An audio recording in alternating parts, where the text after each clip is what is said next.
I've just seen the Cantonese language film Papa, directed and written by Philip Young. The story's based on a real-life crime which was adapted for the screen by Young, who lived near the street where the crime took place.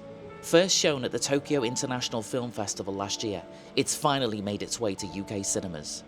Starring Sean Lau as Nin Yen, Joe Koo as Yin, Dylan So as Ming, and Lainey Hung as Grace, the younger daughter. Sean Lau performed his scenes in 2 or 3 versions, with each scene having a slightly different performance, so during post-production the director would have options on how to show certain scenes and which emotions to use. So here's my take on this Hong Kong produced movie, fresh from a packed cinema screening. What did I think? I've just seen Papa, which is a Cantonese film, and I am a little bit traumatised. I've got to be honest.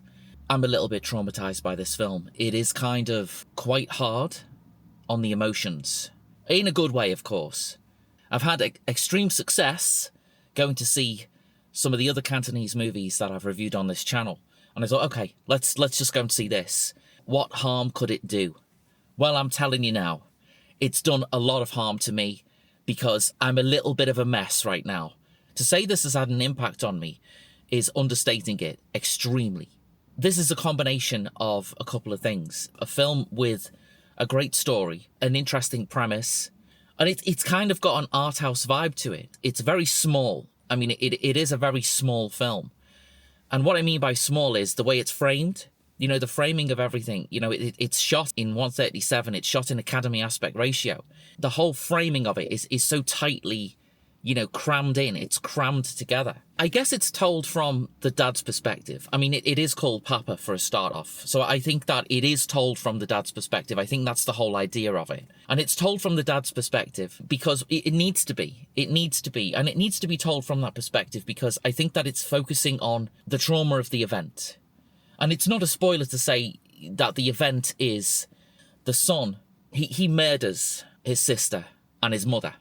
His dad isn't there at the time. His dad is in work running the restaurant, which is what they do. They own a restaurant. The son murders his sister and murders his mum. We do see that happen later on in the movie, but it's held back for such a long time. We do wonder during the course of the film, you know, what exactly happened? And the whole thing kind of builds up to that revelation.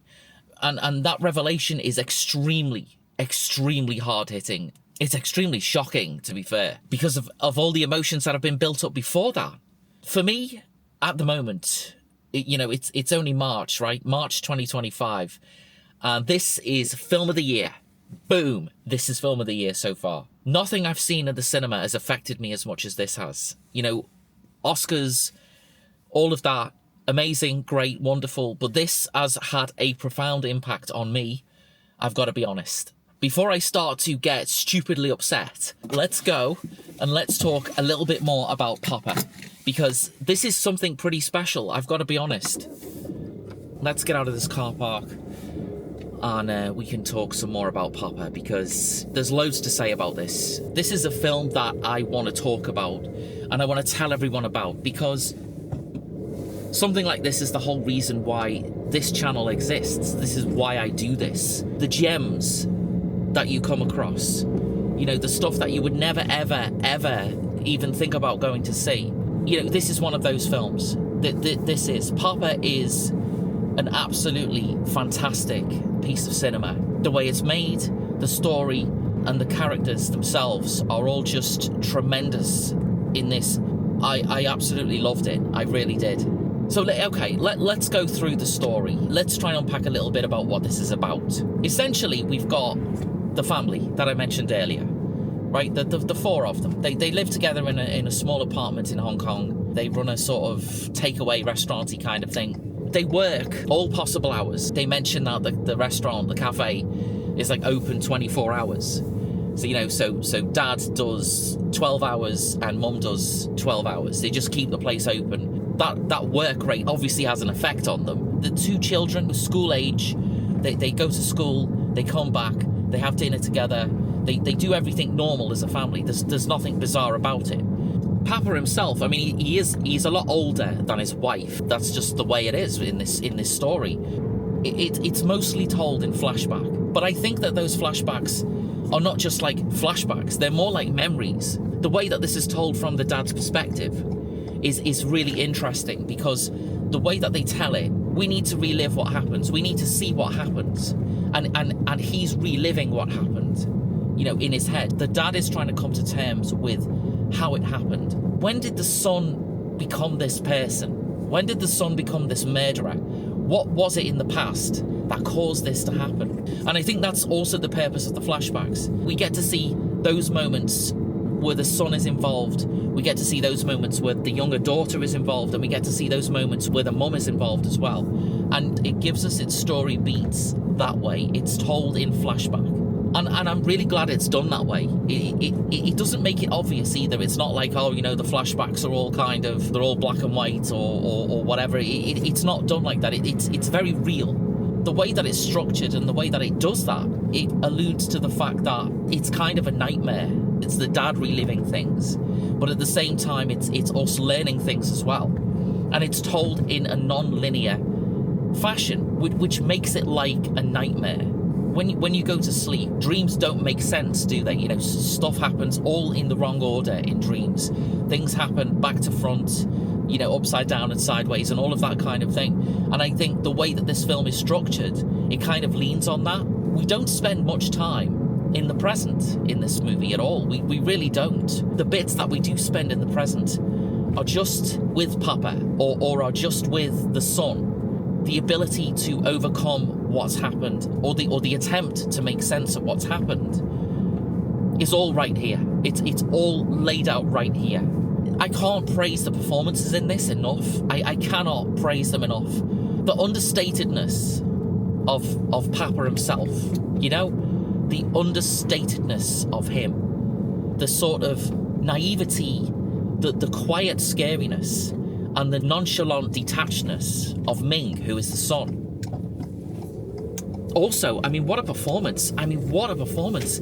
To be able to be a murderer, you know, essentially a murderer, and a murderer of his own family, but to be able to, like, tell that or to show that story or that character in the way that they do, and for you to be able to, well, to have an emotional response to him when, you know, you should hate him, right? You should hate him. And I think at the start of the film, when we learn what's happened, when we start to understand what's gone on, and we do hate him, we just look at him and we think, I fucking hate you for what you've done to those two women. I hate you for what you've done. And then towards the end of the film, even though it doesn't spell any of this out, it's still a mystery as to why he did what he did to his sister and his mum.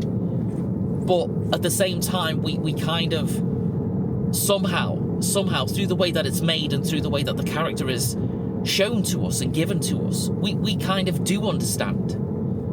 Amazing stuff. Really amazing.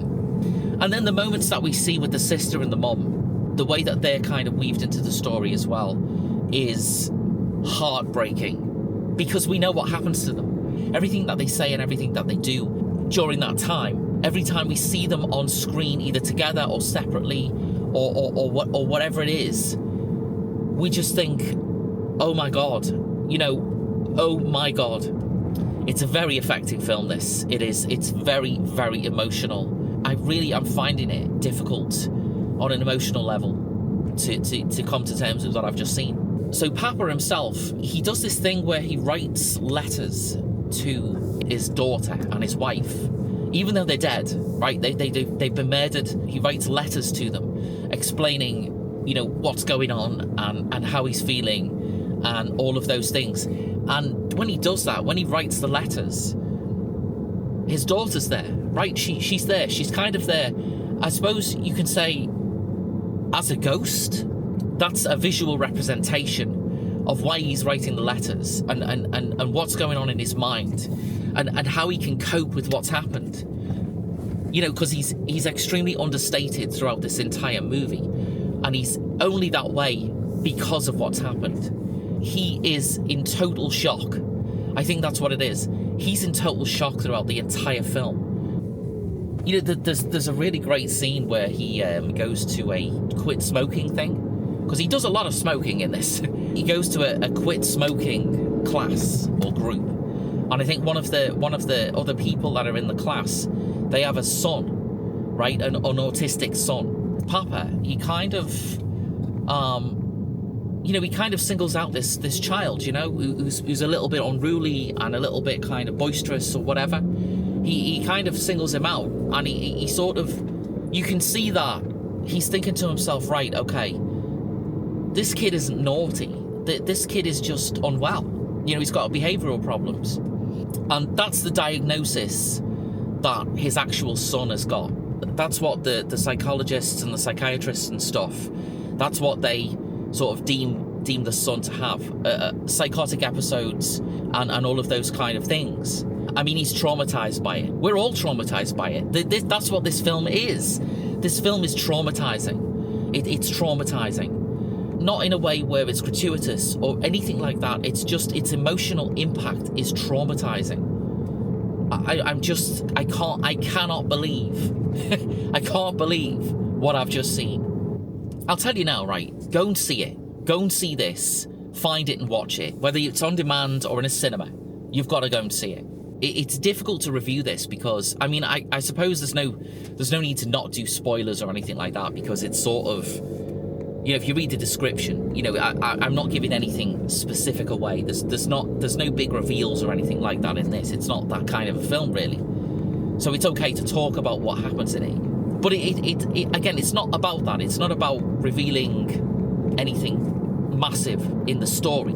It's just the impact it has, the way it's been directed, and the impact the characters have on you, what they experience, the characters, that is kind of what you experience as well.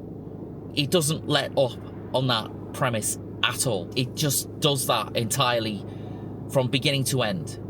And the lostness of Papa, trying to come to terms with it, like I say, if somebody random had have broke into the apartment and murdered his wife and his daughter, then it would have been easier to come to terms with that, because it would have just been a random thing. But the fact that it was done by his own son means that he's not only got to deal with the fact that he's lost his wife and daughter, but also the fact that he's lost his son as well. And how much should he push his son away because of what he's done? And how much should he forgive his son for what he's done? Those arguments in themselves are huge, right? Are massive things to experience and to see play out in front of you. It really, really is a game of emotions. I think that's what this film is. It's a game of emotions for the audience, but also for the characters. And that's what I loved about it. You know, if you watch this channel, you know that I go on about characters quite a lot. Characterization is very important to me as a film viewer, as a watcher of films, as a lover of films. And, you know, if you don't have that, and I think that's a huge part of telling a story missing, if we don't have good characters, fully rounded characters. And like Papa he's a lived-in character. The child actors in this, my heart was broken for the daughter character. Every time she was on screen, every time she did anything with her dad, like, just broke my heart. Because again, we know what happens. We already know what happens to them. And the flashbacks, you know, the flashbacks show us those moments in their lives as a family, which either cause what happens or give us an insight into how close they all are anyway, and just what a sort of normal family they are. We see the flashbacks of